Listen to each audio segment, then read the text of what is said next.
But this is a presentation that I made during my days at UP Diliman. Siguro naman familiar kayo guys with this guy. May idea ba kung anong pangalan niya? It's 3 letters lang siya. Yun ang pangalan niya. Well, the name of the... Kasi, this is parang, when we see this critter, alam natin, Linux. Yeah. The guy's name is Tux. So, ang kwento nito, why Tux was the mascot of Linux. When Linus Torvalds was pushed to find a mascot when they are marketing Linux, kinagat siya ng penguin when he visited the zoo, at yun yung naalala niya. And thus, it's Tux.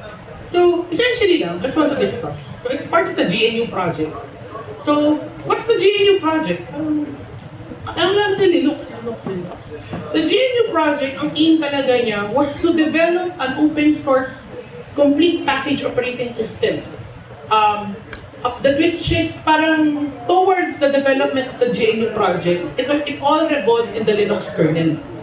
Tapos, nandiyan na yung mga the advent of the open source browsers, yung mga open office na document processing like OpenOffice, LibreOffice, and such. Yun yung GNU project. That's the entire aim of it, to develop an operating system with the necessary supporting apps to, that can be A, be shared, B, be modified, and yung C, it's free, essentially.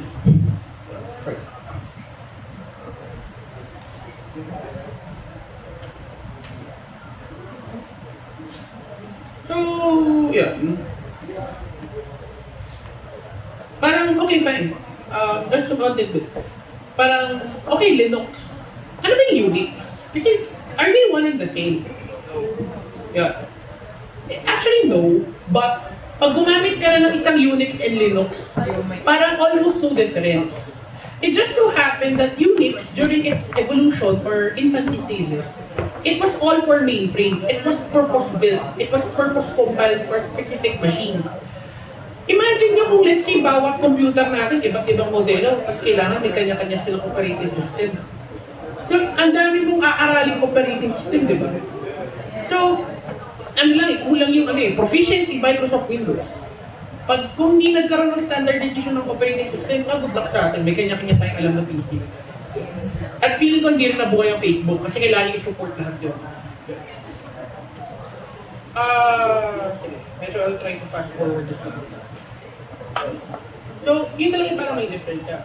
Kasi nga, it was initially for technology, for telco or education purposes. Yun. Hindi talaga siya for mainstream. No, until, yun nga, when the GNU project started, na wala pa yung Linux kernel, they actually went to check yung Berkeley Software Distribution, yung BSD. Which is actually, we all know that Apple decided to buy it at one time from AT&T. AT&T actually owns Berkeley Software Distribution. When AT&T was medyo taghirap mode at gusto niya i-offload na yan, binili ni Apple. Doon nag-ugat ang Macintosh na OS.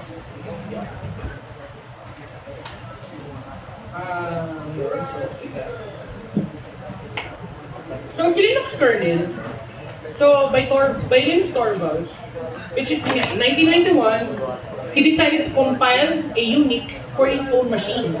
Na si Unix kasi, before, hindi talaga siya gumagana on any normal computer. So he decided to build a Unix-like system that will work on his machine. When it actually catched on, when he decided to make it go public, maraming nag-contribute, ganun lang pala yun. Sige, paganahin din natin siya sa ibang computer. So that's how it progressed, na to be widespread, na gumana siya as a consumer product, not necessarily on mainframe. So yun yung mga events. Nadagdag siya dun sa GNU project, tapos nilagyan na siya ng iba't ibang other collaborative tools, yung interface, support for different machines and such. So yun, so ito si Tux, so yun yung pinaka-history niya. Sorry kung medyo malabo to. This is actually to put it in close range. Yan yung mga iba't ibang distro, timeline ng mga distro. And there are actually three main distros na medyo kilala sa Linux. Well, ano siya, parang root na, or if not root, active na kilala. One of which is si Debian. And yung iba ay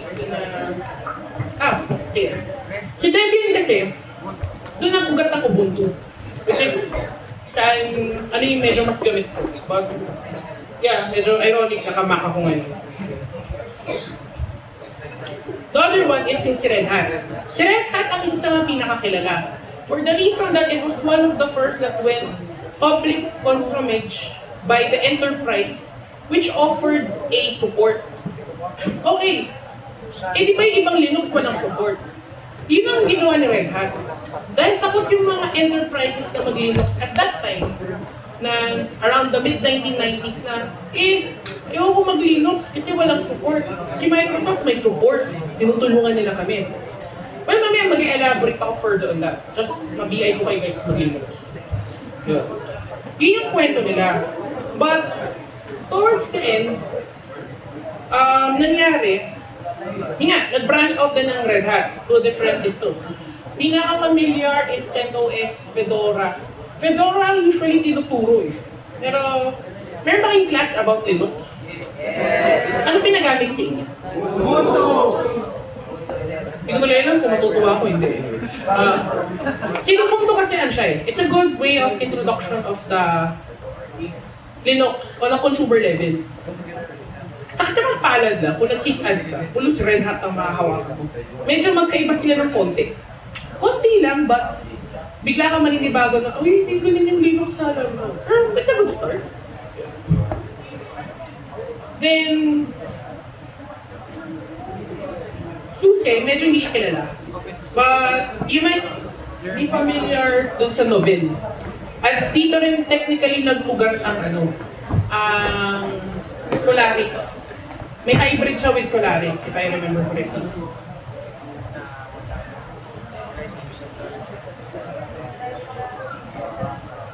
Okay. Ako iwan ko siya sa lahat kasi lahat sasabihin ko. Why explore Linux? Nakakapag-Windows naman ako, masaya ako sa Windows. Facebook ako, mag-YM, email, type ako sa MS Office ko. Kasi yung Open Office, hindi supported yung ginagawa kong presentation ng may Word.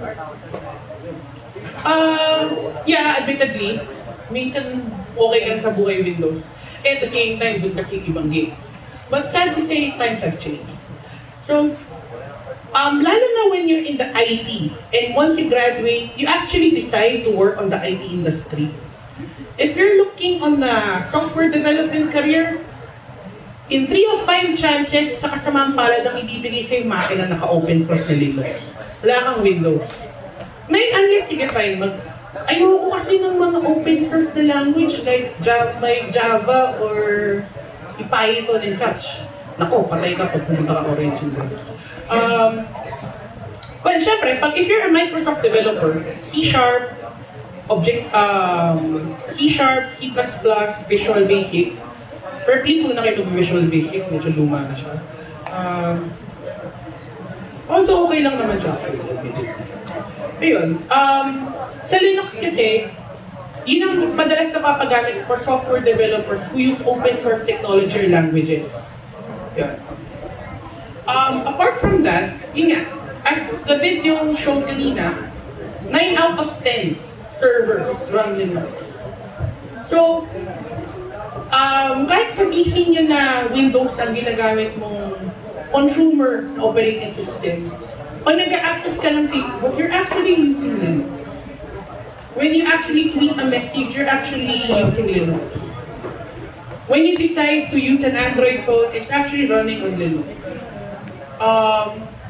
When you actually send an email, yung mga DNS that we discussed a while ago, actually wala na akong naririnig na DNS server ng Windows eh. Except yung mga masyadong matitigas na Microsoft admin. Na they have too much faith on it. Kaya sila nagka-virus ng isang buwan. Kaya problema na nila yun. Kaming mga nasa Linux, ay, okay, pumiyok lang yung hard drive. Swap. Okay na tayo, tulog. So actually, yung buhay SysAd maganda. Plug lang. Hindi, usually mga sinasabi, graveyard, ganyan-ganyan. Would you believe isang oras ka lang nagtatrabaho, the 7 hours, maghahanap ka na ng way na magmukha kang productive sa boss mo. So actually yung ginagawa ko, kaya ngayon nandito ako nag-talk na lang ako So nahihirapan na ako mag-isip ng gagawin ko mamaya sa office. So, yun nga, hindi ka tulad ng Windows. Ay, update, hihintay ko siya, pa nag-fail yun, yari ka. Si Linux ganun din, pero mas madali mo siya i-automate. Tapos, to the point, pwede mo pang sabihan si makina na Linux, oy, mag-email ka sa akin pag tapos ka na. Pag may problema, sabihin mo rin sa akin. Kung hindi ka gumagana, magsabi ka rin. So, even though kahit pipiyok mo siya, pwede siya magsabi sa'yo. Or isa pang kapwa Linux ng server na, uy, yung isa mong server pumiyok kasi hindi na niya ako kinakausap. Pwede mo siyang gawin sa Windows, pero I don't know if you're willing to pay $1,000 or so in licensing, antivirus, application support, certifications, etc. Si Linux, they're all free, except Oracle. Yeah. Sad to say, it's an open source, but medyo they have found the formula on monetizing it. Yeah. What else? Email, website, server, software development, mobile devices, mobile applications. So I guess I don't know. Bakit nga ba kayo mag-Linux kung almost lahat ng ginagamit mo around is running Linux? Heck, kahit nga yung mga POS systems Minsan ka, pag nag-grocery ka, papansin mo yung UI, bakit walang start button? Iba yung interface, pag ino nila or nireset na, parang nagpapakita na kagad yung POS systems. Most of which are actually running Linux. Kasi, it's, example lang, I don't recall kung sinong grocery ito yung naging kanilang use case story. 10 yung linya ng kanilang sa grocery, di ba? When you pay at the counter. Imagine mo, 10 PC, lalagyan mo ng Windows, lalagyan mo ng antivirus, naka-networking and all. Magkano na kagad gastos mo? Let alone yung makina pa.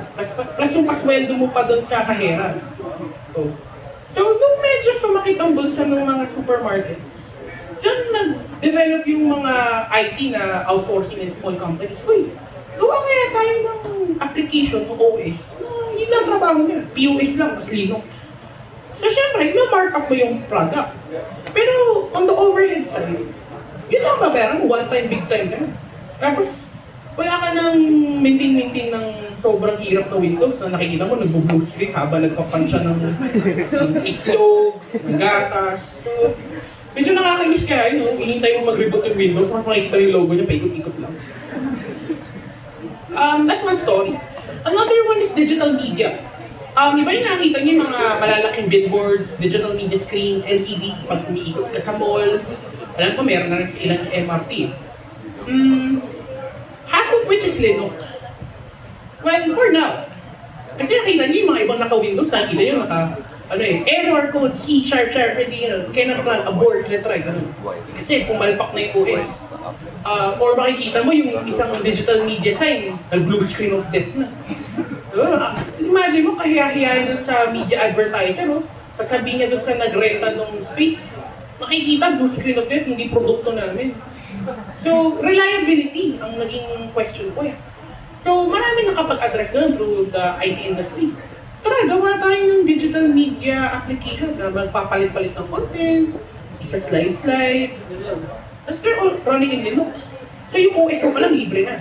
So, babayaran mo na lang yung overhead ng development. So now, development, ang daming pwedeng gawing development. So in terms of work, so actually medyo mali rin nga yung sinasabi sa mga balita na walang trabaho.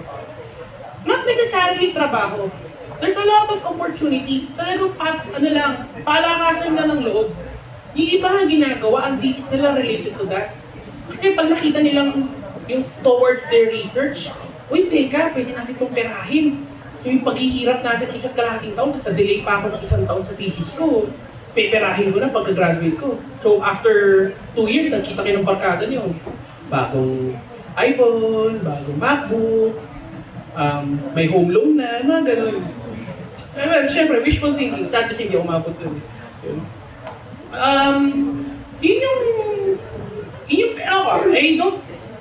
Parang wala na rin ako maisip anything further na why do you explore Linux? First again, to give you an additional info on Linux, may hinandle ako 2 projects na bangko. Yung isa, Linux na Linux siya. Medyo nakakatawa nga yung mga admin nila. Medyo hindi sila that well-versed, but they are maintaining Linux servers nonetheless. So I respect. Please ako napunta ang bangko. Microsoft Active Directory, naglolo ko daw. Wala na daw tulog yung SysAd.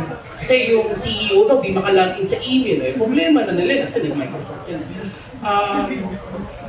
Yung kanilang mga pang-monitoring system, pumapalya. Gusto yung monitoring system, pumalya. Hindi paano ka na mag-monitor? Kasi naka-under lang sa Windows. So, nung kinakonsulta nila kami, hindi kami nanalo, but nag-Linux din sila. Kasi stock namin, namahalan nga lang sa akin, ng konti. Or, ewan, di na nila nakita yung price per buck namin para gumawa. Yeah. That's one case scenario. Banks actually use it. The ATM system, ano yun? PPOE dialer na Linux na parang nga siya old school ang ATM eh. Parang nag-dial up, kukonect siya doon sa main server sa branch. Gawin na yung transaction mo.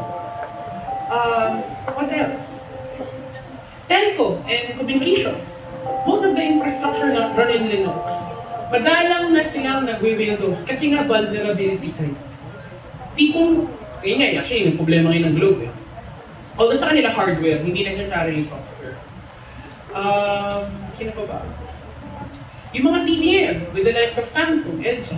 Pansin nyo, di na sila nag-bother mag-develop ng sarili nilang application or system para sa TV nila. Natatap sila ng Android, which is Linux. So imagine nyo, okay, TV, Linux, Android. Hindi gagawa ko ng app para sa TV. Yun, ang question na nga lang, yung limitation ng interface mo. Kaya nga ginagawa ni Samsung. Sa cellphone daw, o connect sa TV, gagamitin mo yung cellphone mo remote. Na in which in turn, pwede mo rin i-control yung Android-powered na ref na Samsung para sabihan kanya kung may itlog ka ba ba o wala pag gumawa ka ng video. Ayun nga, kanina parang okay, masyado ako nang babash sa Windows Microsoft. Kasi the mere fact, mahirap mag-maintain. One good example lang, bili ka computer. Meron yung laptop ng mid-range, 28 to 35,000. No OS. Boss, magkano kapag dagdag ka ng Windows? 5,000 po. 5,000. Magkano yung the fraction ng unit na binayaran ko? Tapos, ay sir, kailangan ko muna antivirus yan kasi Microsoft yan. Ay sir, install mo kayo ng Microsoft Office. Sir, kulang po yan. Install pa kayo ng ganyan. Sasama pa rin, hindi lahat yung libre. So, kung sa consumer level, ganun yung gastos mo for Microsoft. Paano pa pag-server? Boss, kailangan nyo ng matinong firewall. Boss, kailangan nyo ng matinong server mismo na under sa Windows. Ay, antivirus pa sir. Mga dalawang antivirus para sigurado. Yun.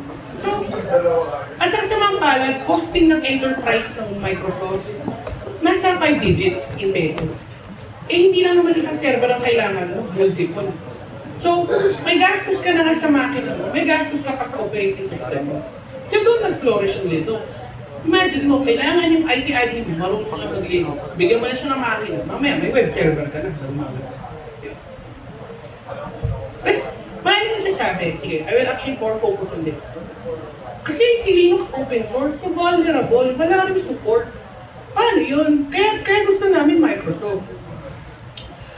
Ngayon, di ba may joke-joke tayo minsan lalo sa mga nagbabasa sa 9gag, yung mga user information, yung EULA, na yung agreement, yung license agreement.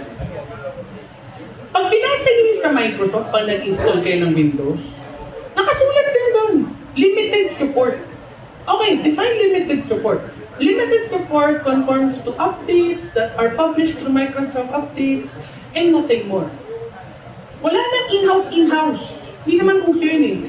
Marami kasi nag-iisip, pag nag-Microsoft ka na server, ay pumiyok yung Microsoft server ko, tatawag ako ng Microsoft, magpapadali sila ng tao dito. Hindi mangyayari yun, sir. Sa Linux, ganoon din naman eh. Pero syempre, kumuha ka na ng tao na marunong gumamit ng Linux, marunong mag-alaga ng Linux. Sa Microsoft, ganoon din, kukuha ka ng tao, nagagamit ng Microsoft, mag-aalaga ng Microsoft. Pero pag pumiyok siya, yari ka.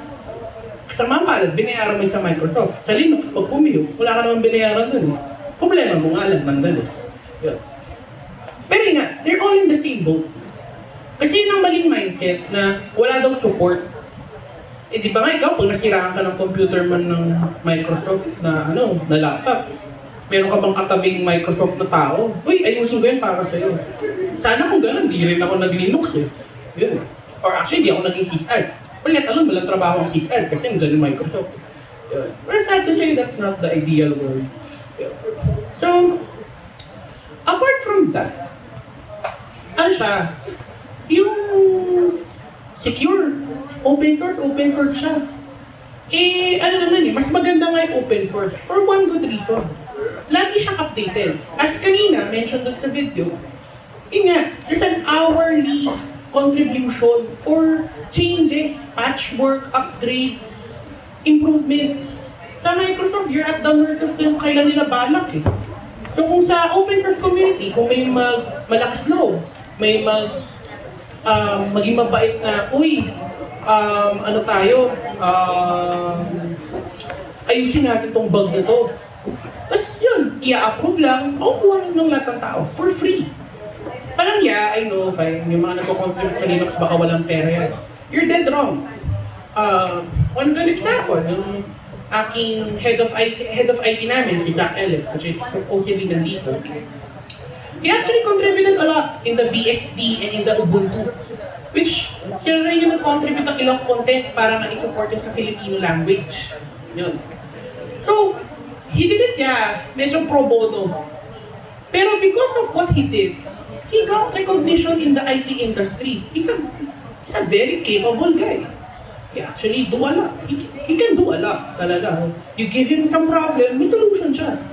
And it will only cost you what? Sweldo niya. Not necessarily, kailangan ganyan-ganyan ng ganitong license, ganyan. Kasi yung creativity at yung resourcefulness of open source developers or administrators, it's more on street cred. You gain your footing on the industry through street cred. If hindi ganun method na contribution to the open source community, you maintain or create projects that utilize open source technologies. So, example, what I did with UP, pumunta ako doon, sabi ko, walang yung mga server, bakit 1:1? Tara, virtualize natin lahat. So, pinagsama-sama ko yung mga matitinong makina nila, gumawa ka ng mini farm cloud. So, nag-virtualize na sila, konti. So, yun, ginawa ko with UP, I did a lot of virtualizations. I didn't get street cred, but I gained a lot of exposure to a lot of open source projects. One of which is medyo nabalita, which is the EUP project, na they plan to centralize, standardize, and improve the technology implemented by UP system. Medyo sobrang tagal na yun, sa atin na pag-iwanan ng lahat ng universidad, so it's about time. Yun.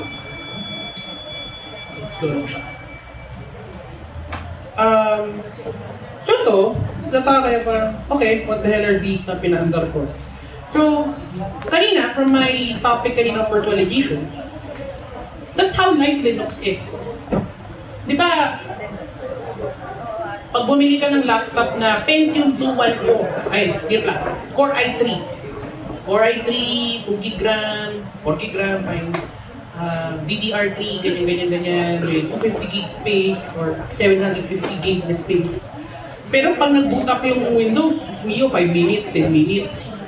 Tapos masaklap, pagka-boot up niya, dyan na yung logo, screen. Hindi pag-click mo ng start icon, wala pa rin. Well, actually admittedly sa Windows 8 gumanda, pero bumigat din. Mali yung ganong trend of operating systems. Bakit bumibigat ang operating system habang lumalakas yung makina? Hindi ba dapat the other way around?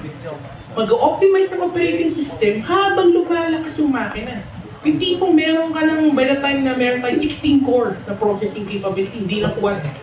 Pero syempre yung operating system mo sobrang tipid. Dapat ganun ang trend. And that's actually what Linux provides you. You define and control how gano'n lang kalaki ang resources na kakainin ng makina mo. Kasi syempre at the end of the day, ano bang business value ng operating system? Para lang pagamitin yung makina. Pero di ba, as consumers, as ordinary one nila tools, what matters most to us? Kailangan na-access ko yung online website ng bangko so that I could pay my bills. Kailangan makapag-send ako ng email to my colleagues to do my work, to send an attachment. Kailangan makapag-submit ako ng mga inquiry forms ko, tapos kailangan nakastore sila sa database. Those are function-specific. Those are functions that have business value. Hindi naman yung operating system. So, when you use open source technologies, you divert your resources not on gagastos ka ng pera to make your machine run, but to make it work for you. Yun. Little by little, yun ang nagiging trend ng industry. They're already going pave that mindset. Technologies should work for their businesses. Education institutions can utilize the open source technologies to make it better, to improve, to further utilize. So to, pinakita ko dalawa. I have dalawang machines. So I have my MacBook, Mac OS X BSP Mountain Lion. Medyo mabagal siya actually for me, I don't know why. Nagpapaandar ako ngayon dalawang Debian. So, si Ubuntu, Debian din siya. When you switch from one another, they have almost no difference. Difference na nila, UI. Can I ask, anong ginamit yung Ubuntu version? Buti naman. So, 11.04 doon. Wala na, face up din. Si 12.04 yung recent release running the Linux kernel 3.2 revision 29. Actually, alam ko revision 32 na no, isang araw. Yeah. Si Debian, nag-ugat siya doon. Okay, anong relationship ni Debian at Ubuntu? Lahat ng ginawa from Debian, pinuport to Ubuntu. But not all ported na ginawa sa Ubuntu goes back to Debian. Kasi nga, si Debian yung mother of that distro. So, I will try to log in.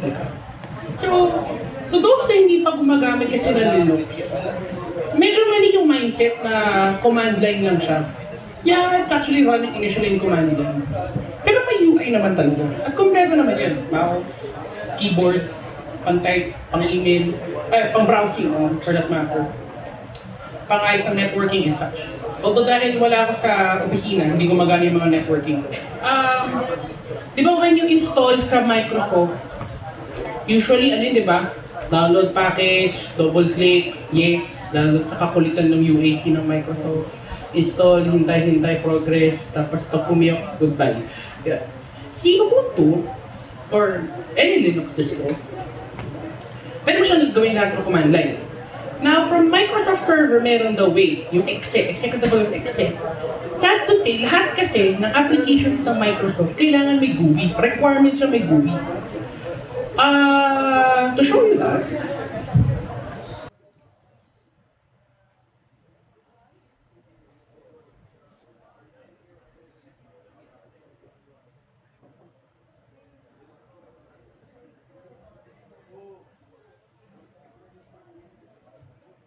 okay, hindi na ako masyado na-dwell further nung marami siyang display. But, ang pinaka-purpose in life lang niya, nag-query ako ng ano yung, I'm looking for an application that has to install Java. So, binigay sa listahan ng Java na related to it. Pero medyo high-end yung query ko. More or less, hindi mo yan magagawa sa Microsoft. Why? Because they are either third-party. They are not centralized. They are not optimized for the application or the operating system. So, application or purpose-driven ang Linux. You run Linux, you use Linux for a reason. To compile code, to run a web application, to store a database.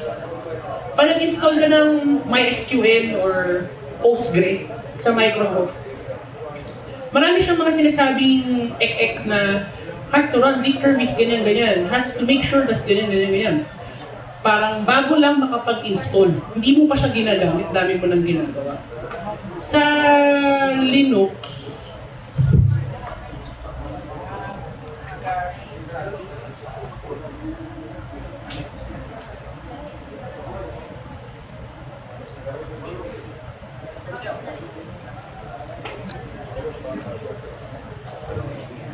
okay, so, marami rin pala yung Postgres.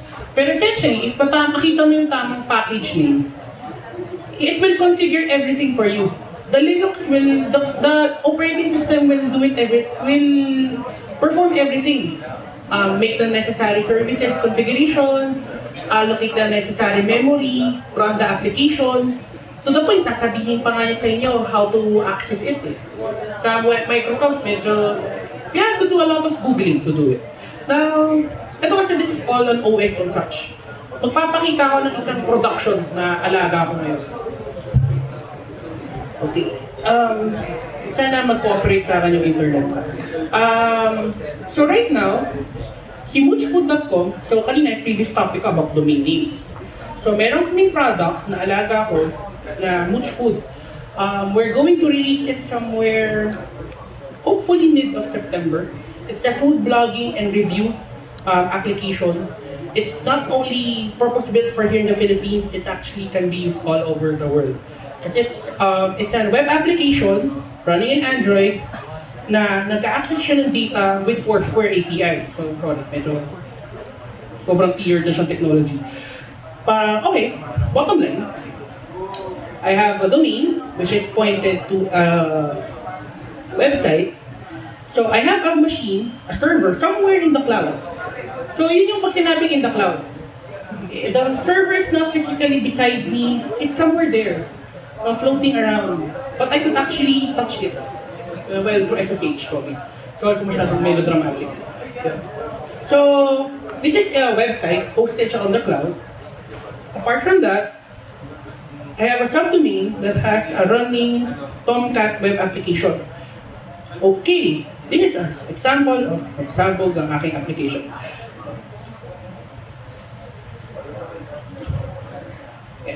Okay, error loading lang siya. So, ang purpose ng itong web application namin na isa is to store database.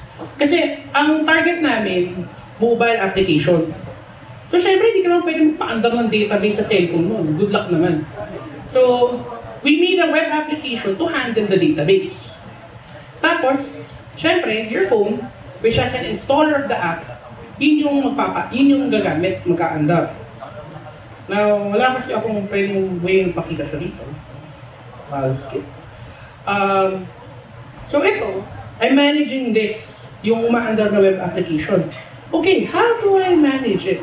For one thing, ayoko mag-remote desktop protocol. Kasi, tipong I have to hover the mouse, click, wait for it to load, ipapakita sa akin yung window na kailangan ko. Sa Linux kasi, madali mag-do everything through SSH. Kanina, I mentioned about Amazon AWS. So, Amazon Web Services, that's the entire name, is a solution service that wherein you could purchase the service ni Amazon servers on a per usage basis. Ang term nga nila, pay what you need or pay what you use. So ako, ay kailangan ko ng pan-database, pang-access ng static content. Static content is image na niload mo sa the web browser. Yun. Dynamic content is usually mga databases, mga web interface applications, katulad ng isa kong yan, yung si moochfood. Yun. So ito, I open the terminal line through SSH. Ngayon, nandun ako sa loob ng makina kung saan umaandar yung si moochfood. Yun. So ngayon, I'm going to show a little script.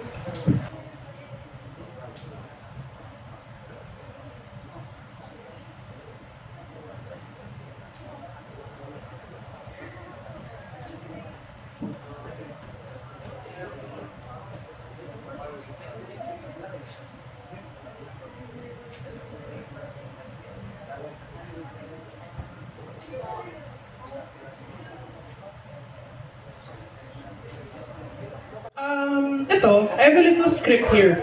Ang purpose in life lang niya, sinabi ko sa kanya, nasaan ang Java ko? Nasaan ang Tomcat ko? At kailangan kong paandarin yung aking web application. All in one script. Now, pag in-execute ko siya, yun, gagawin na niya ito. So example, ay kung sakaling ayoko lang siyang ipatay kasi production, papatayin ako nung kaibigan ko. Pag nag-execute ako ng stop Tomcat instance ko, hindi na maglo-load tong isa kong page. As well as ito, isa. Kasi interconnected sila. Yun.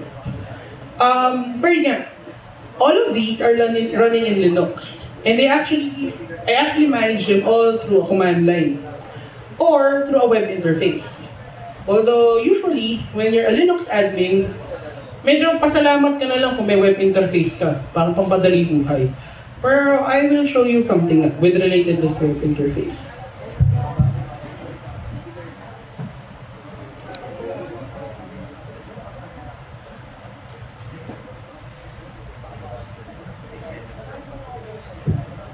So ito, pumunta ako dun sa Amazon AWS website. I go to my account, to the management console, para mag-login. Medyo simplistic nga na yung login nila eh. Email address, password.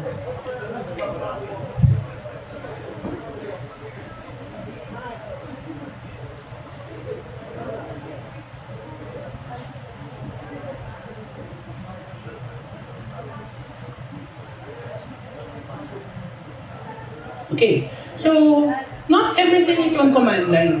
Yun yung medyo misconception ng lalo ng mga bago na fresh grads, those starting their IT career. Ay, ayoko mag-Linux, command line, ayoko magsaulo ng sangkaterbang commands. Just to share you a tidbit, I started my career, isa lang alam kong command, CD. Oh, malamang alam natin lahat yun, boss din, meron yun. Pero, because of good mentoring, a good company, in 3 months, I became a Linux admin, well, self-proclaimed Linux admin. Tapos napatunayan ko na lang siya in another 4 months when binigay ako sa iba't ibang project in supporting different application and web servers. And because of that, ginawa ng office, they gave me a separate project.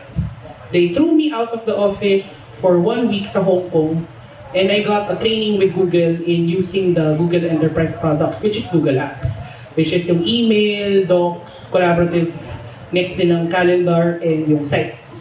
And from there on, yun na yung career ko. A Linux admin and a Google Enterprise administrator. So most of my projects, kung hindi ganito ang kaharap ko mga taga-Google. So which is actually a good thing. You rarely meet up an employee of Google, let alone visit their office. So I was fortunate enough to visit the Singapore office, yung bago nilang renovate. And yeah, I got a taste of what they call the Google 10.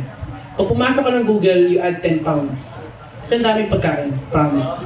Catered food, and every 100 meters of workspace, may pantry. At yung pantry, bad trip. May isang jar sang katerbang Snickers, isang katerbang Pocky, Hello Panda, may isang soda fountain kada 100 meters. So good luck naman kung bakit di mo makukuha yung extra 10 pounds na yun. Yeah. So going back sa tunay na mundo, so, I have something called an EC2. An EC2 is yung cloud service siya na it's a virtual machine per se.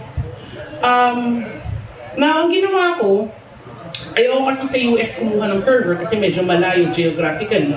Kumuha ako somewhere in Japan. Maliban sa they're earthquake proof, even though they are earthquake prone, mas reliable ang kanilang backbone ng internet. Kasi yung next alternative ko was Singapore. Pero Singapore is too congested na. So, lilipat ako sa Japan. Sana makita natin yung pinapaandar ko. Instances. Yeah. So, I have one server, si TestMooch, na yan yung ina-access natin kanina na Mooch Food na web application. This is all running in Linux. This is all a cloud service. You cannot do this very easily using a Microsoft server. Because yun nga, laging requirement pag Microsoft, may UI, kailangan mo ng mouse keyboard, yun. Linux pwedeng headless eh. Installan mo lang siya one time with the mouse and keyboard. Pag na-install mo na yung minimum requirements of networking and remote terminal access, headless na siya forever. Tulad dito, this is a headless instance. So wala akong way of accessing this with the monitor and keyboard in front of me. The only keyboard and monitor in front of me is a command line, which is this little return. Hindi din ako pwede kasi magpakita further kasi security ko na yung nako-compromise. Baka may mga marunong pala rito, makita na yung credentials ko and whatnot. So hindi ko siya kaya pakita further. Pero yun, medyo I just gave a sample of how Linux works. Yung hindi lang talaga siya something na nakakatakot na de-command line lahat. Yeah, true, may kino-command line ako kanina. Pero yun, may mga web interfaces naman, most of the Linux-based services. Kasi, if I remember correctly, the last time na nag-login ako dito was 3 months ago. Imagine that. 3 months ago, nag-set up lang ako ng instance ko, tapos pinabayaan ko na siya. It's that carefree. Kasi na-set up ko naman yung minimum requirements ko. I need a micro machine instance that meron siyang web address na pwede mo siyang i-SSH securely. Kung okay na siya, na-access ko siya directly from my computer, hindi na ako nagla-login anytime further. Unless lang pag may problema ng high level na. For example, na-corrupt yung database ko. No choice, kailangan kong bumalik dito to salvage it. Wait nga, magsasalvage ng database? Parang hirap naman yun. 10 years ago buti lang hindi pa ako SysAd ng panahon na yun. Ngayon medyo napadali-dali na yung buhay. There's a lot of tools in the open source community na how to salvage data either from remote or from hard drives mismo. Yung, alam ko, common case dito yung si kapatid, naglolo ko, nasira hard drive ko, nasira data, wala akong backup. Paano na yun? Actually, sa Linux, may way to recover it. Yun. So, hindi ka tulad ni Microsoft, babayad ka ng $150 on a tool that you don't know if it will work. Di ba, syempre, magre-recover ka lang. Hindi, libre na. Tapos to the point, kung let's say na-recover niyo yung data mo, may business value, siguro naman, hindi naman masama na magbigay ka ng $10 to the guy who made it. Diba? Ano ba naman ng $10? Yung isang recently nga with respect to open source technologies in Linux, medyo wag din natin babaratin ng mga developers. Kasi in 5 years, 10 years, developers din kayo. Kailangan nyo rin ng pera. Magbabayad kayo ng phone bill, electric bill, water bill, mag-commute, mag-grocery. You try to give a little.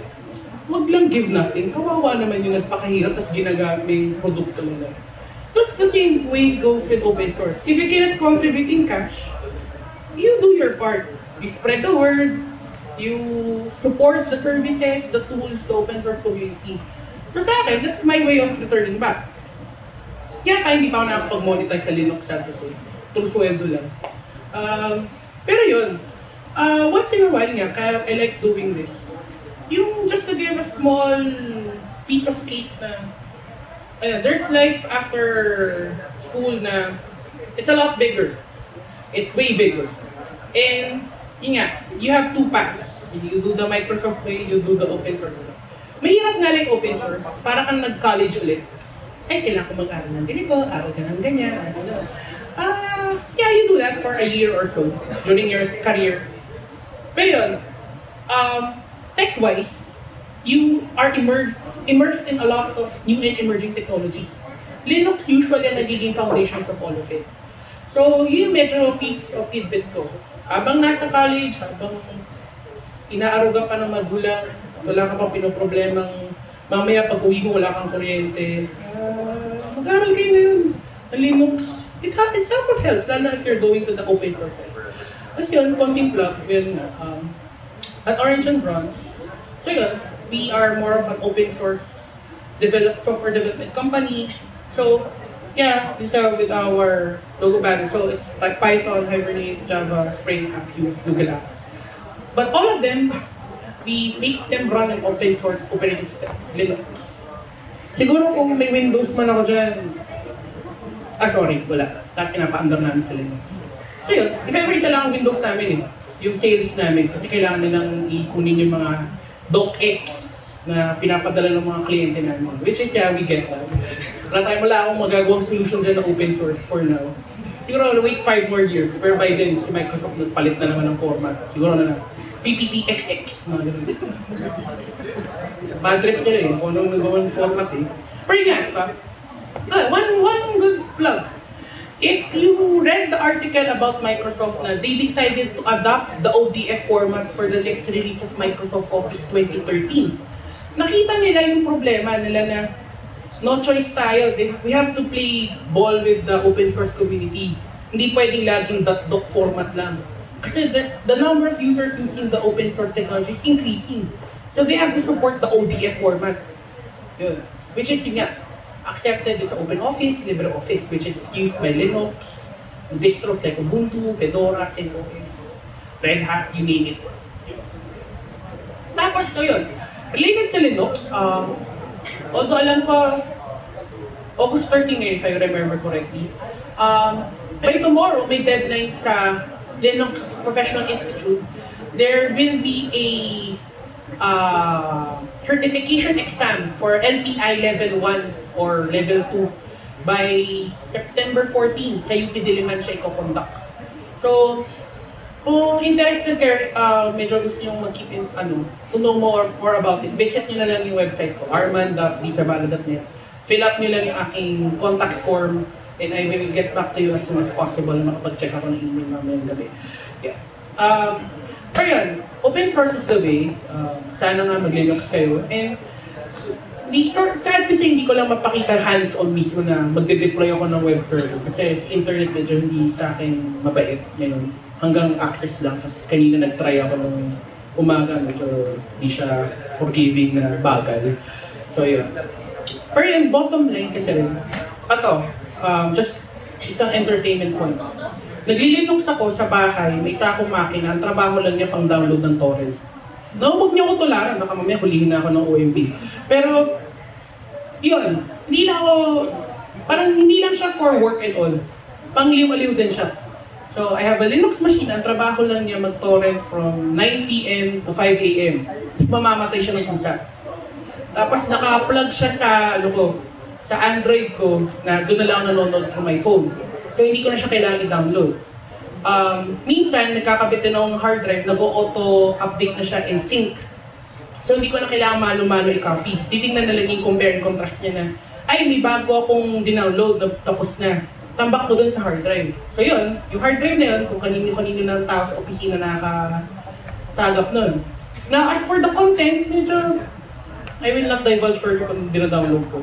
Pero, one tip, anime yun. Tama, magna-Naruto na this month, mamayang gabi. So, magda-download ulit ko. So, but I'm still working on a script na kung saan kayo kumukuha ng torrent link, i-automate ko na. Siya na yung mag-query, siya na yung mag-search, siya na rin yung magdadagdag. So, gawain tamad si Linux. Parang mag-aaral ka for 4 hours or so, pero you save 4 hours of work then of doing that same tedious process all over again. And the same goes in the industry. Gawa ka backup, dump ka ng backup. Kaya sabi ko I do 1 hour of sysadmin work, 7 hours looking as if I'm working. Yeah. Pero actually, natin nagbabantay lang rin kami. Tingin-tingin email, tingin-tingin ng logs. Pag walang problema, okay, nine God. So, not necessarily yung gawin niya pa nag-aaral kayo, but yun nga, Linux is not all hard work and such. So, any questions? Linux? Anything? May problema sa PC regarding Linux? Hindi mag-connect yung USB? Yeah, actually, naging problem yun. Connect yung USB sa Linux. Not detected. Bakit kaya? It's usually sagot ni Google mo. Not yung error mismo.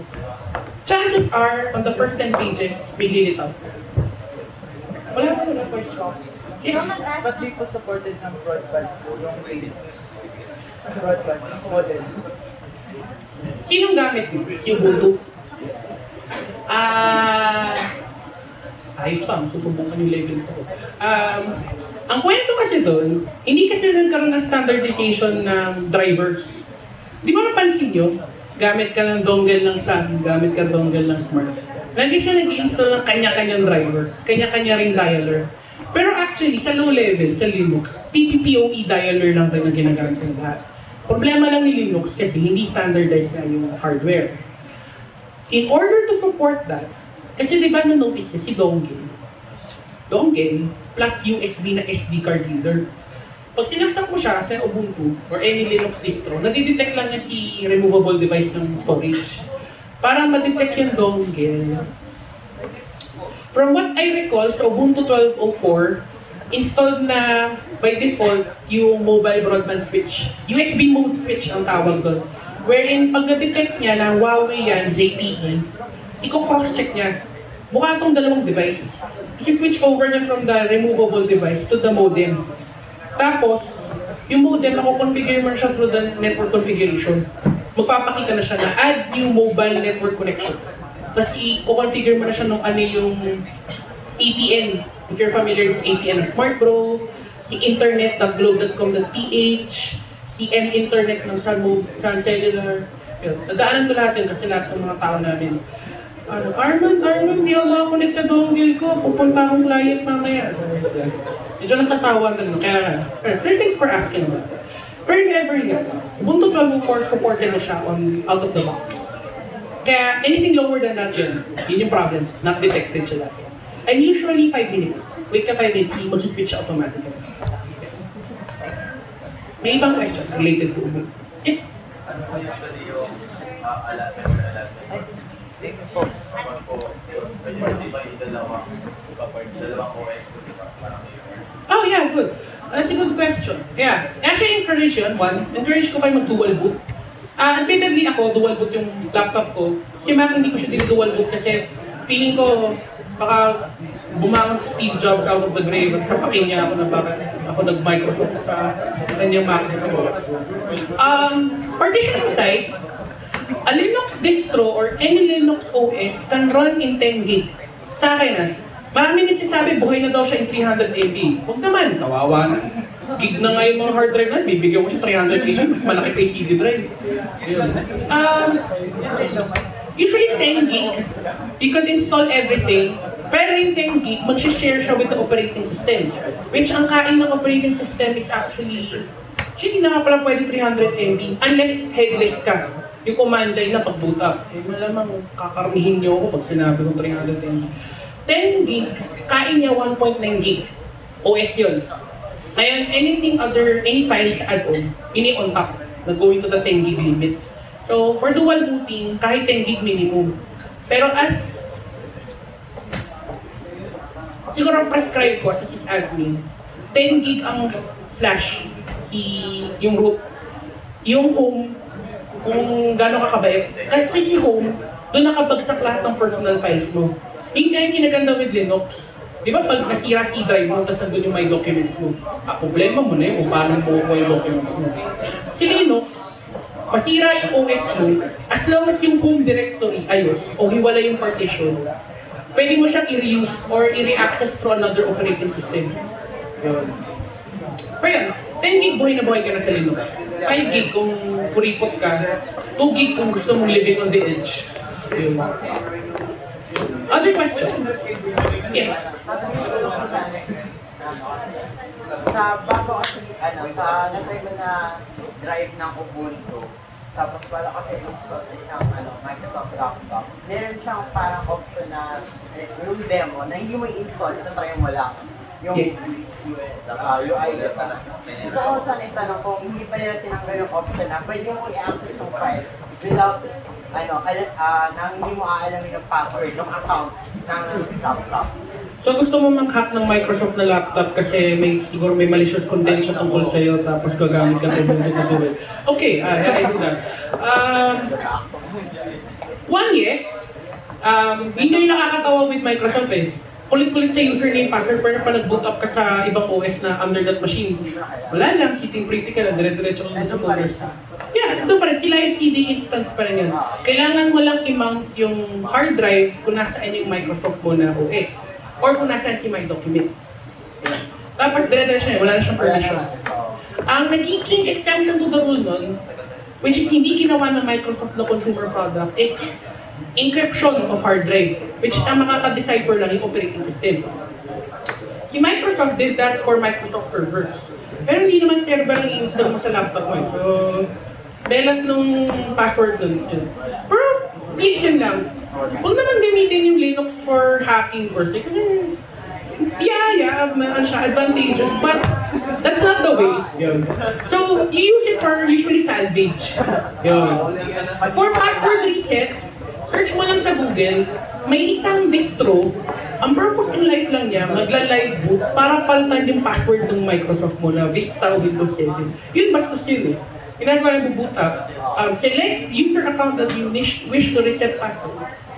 Select, input new password. So, tapos i-exit na siya. Boot up na siya doon sa Windows. Tapos iba na yung password niya. Search na lang. Kasi pinagdan niya, ilang beses nagreklamo si Microsoft ng doon. Kasi daw, ano daw yun, malware bug daw yun. Okay, fine. Kailangan din silang rename. Pero it's a sysadmin tool. Ginagamit siya ng mga Linux admin to beat the hell out of Microsoft servers.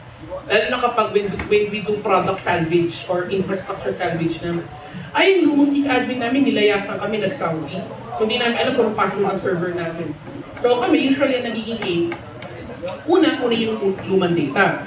Pangalawa, palitan from a Microsoft setup to a Linux-based setup. So usually yan, we do that all the time. Sa Linux, mas mahirap. How to hack own Linux account. Yan, mas mahirap. Mas masaya yun, promise. Yan, other questions? Yes. Purpose na? Pagbabae ata.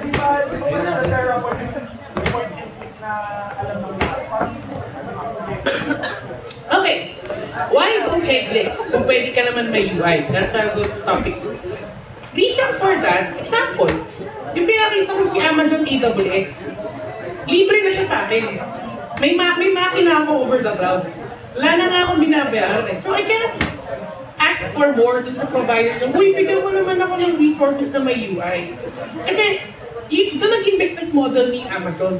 Pay what you need or pay what you use. Nagiging commodity na nowadays ang processing power, amount of memory, bandwidth, overhead traffic. So, when you use a UI, you increase your CPU load and you increase your memory usage. One good example, which is hindi ko ginawa kanina, pag nag-under ka ng may UI na Debian, ang kain niya na memory is roughly 450 to 650 MB of RAM. Pag headless, walaan mo kung ilan lang RAM niya. 50 MB of RAM. Yun yung initial boot up sequence. Kung may pinapa-under kang runtime sequence, papalo siya to as high as 190 MB of RAM. Eh di bang yung mga laptop natin, heck, mga cellphone nga 1 GB RAM na eh. Mga laptop 4 GB RAM. So imagine mo what wonders does a Linux do on those machines. Dami mong pwedeng pa-underin. Kaya nga kami, usually, pag binigyan ako ng laptop, 4 GB RAM, tapos mga dual core siya or quad core, hindi lang isang instance ang papa-underin ko doon, mga tatlong sabay-sabay, bahala na si Batman kung kakayanin ng makina. Kaya usually nagiging issue ko, papawaranty ako, ay sunog na mo yung processor. Masyado kasing naka-high peak. Laging multi-cores ang gamit. Hindi ko siya pinapahinga. The same goes with servers. Kaya may servers. Kasi resource siya. Imagine mo, magbabagsak ka ng 100,000 for a 16-core na machine. Tapos what, i-utilize mo lang 2 cores for every given idle moment. So syempre, di ba, i-utilize it as much as possible. Binayaran mo yung 16-core eh. Malas mo nga lang pag nasira yung makina. But yun lang yung trabaho ng SysAd. You have to make sure that it will run efficiently. Yeah. So yun yung medyo difference. Resource-wise. Pero as far as convenience, yun, kung convenience sa'yo, mag-headless. Kasi hindi nga, testing-wise yan, kahit hindi ka mag-headless. Usually you do headless kung medyo gipit ka sa resource.